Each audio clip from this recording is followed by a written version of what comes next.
Caps Farming.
So, ayan, kasama ko po ang anak ko, si Jenny, saka po si Mrs. Ayan. Kasama para may katulong po tayo. So, ito po ay pangalawang harvest na. Kahapon at saka po ngayon. Hindi po kasi natapos kahapon. Kaya, ayan, tatapusin po natin ngayon para lahat po ay nabunutan. So, mayroon pa pong isang harvest ito. So final po yung katapos ng lahat, harvestin natin. Lilinis na po are. Kahit to mayroon pang ilan ay palilinis na po, tatamnan po ng bago. Yan. So hatid po tayo dun. Imisis. Yeah. Yeah.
Magandang umaga po mga ka-farmers.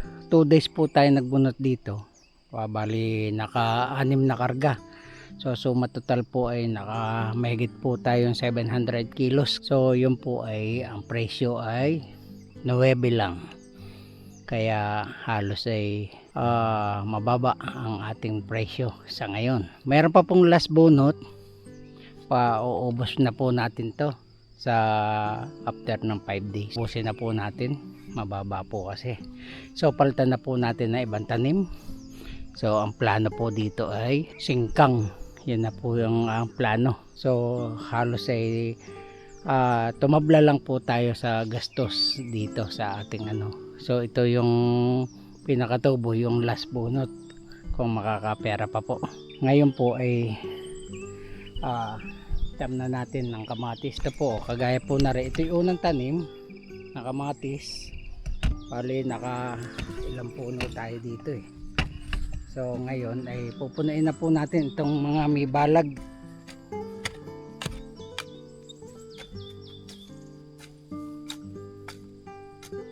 So kumuha naman tayo ng pananim. Kuhanin po natin at siya nating itanim. Ayan.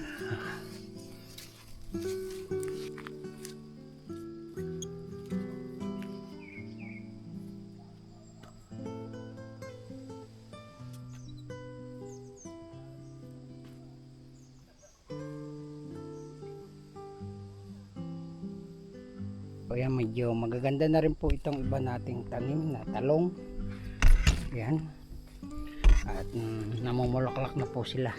So yan po ang ating beans. May mga nabuko na, nabulaklak na. So ito yung panggamit lang po itong ating mga kaunting tanim.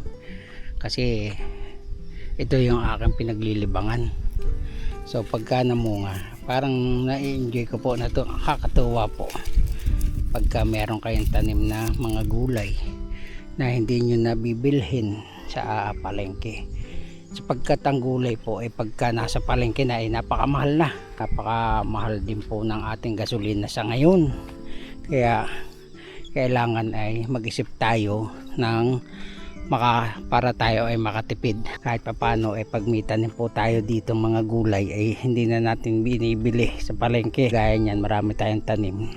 Kagaya sayote, beans, pipino, talong, siling sigang, labanos.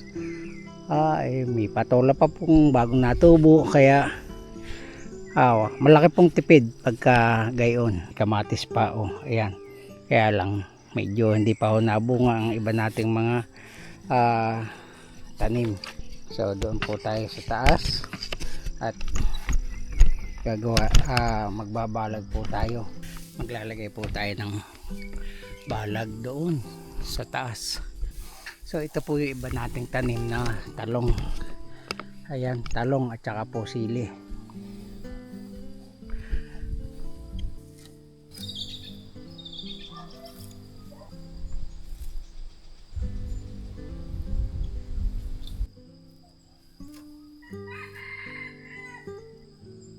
So ayan, tapos na po natin lagyan ng gapangan ang ating sitaw. So sa isang linggo ay gagapang sigurado ko ito. Kasi nalabas na po yung panggapang nila. Magandang umaga mga ka-farmers, nandito po ulit tayo sa ating taniman. So ang gagawin po natin ngayon ay maglalagay ng pataba ng ipot ng manok diyan sa ating sitaw saka ng kamatis. So ito na po yung ipot ng manok. Andun pa sa baba yung iba. So kalakalahati lang po ang gawa natin para hindi mabigat. Yan.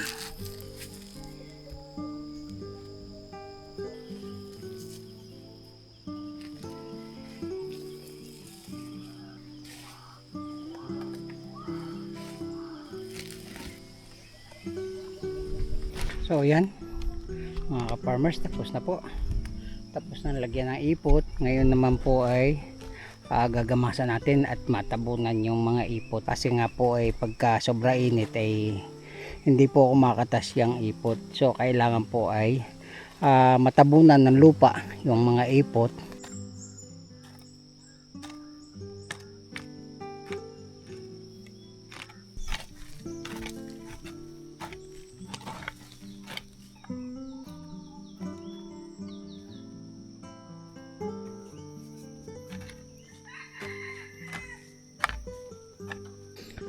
So ayan po, nililinis muna natin. So para po matabunan yung mga ipot diyan, para mabilis po mapekto. Magandang umaga po mga farmers. Ngayon ay pipitas po muna tayo ng sayote. So ayan ayan po mga sayote. Kunin po natin na rin mamaya. Ayan tubo na. Daming naglawit.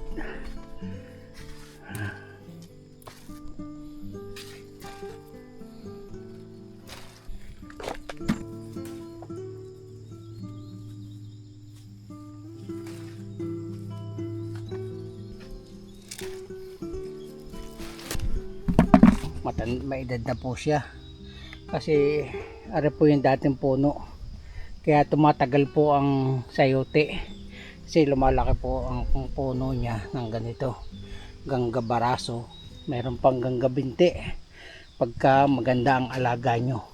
So tumatagal po talaga siya ng taon bago siya mamatay. Ayan po.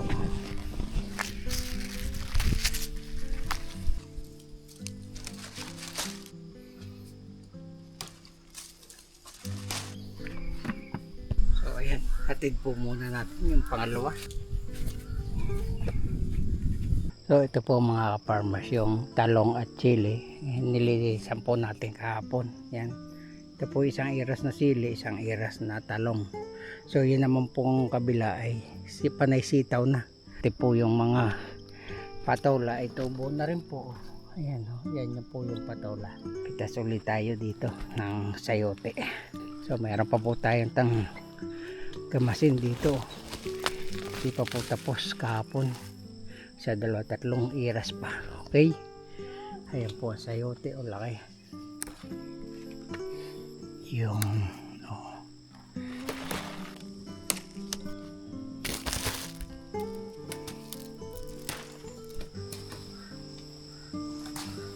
ang laki po.